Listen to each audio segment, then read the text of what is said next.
તો ચલો મિત્રો જમવા પધારો. આજનું સરસ મજાનું મેન્યુ છે અમારું સરગવાની શીંગોનું શાક. આ સરસ મજાનું શીંગોનું શાક.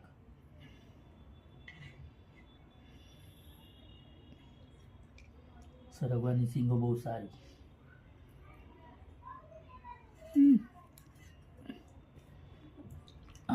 20 મિનિટ ઉપર ઢાંકી દો. અને છે રોટલી.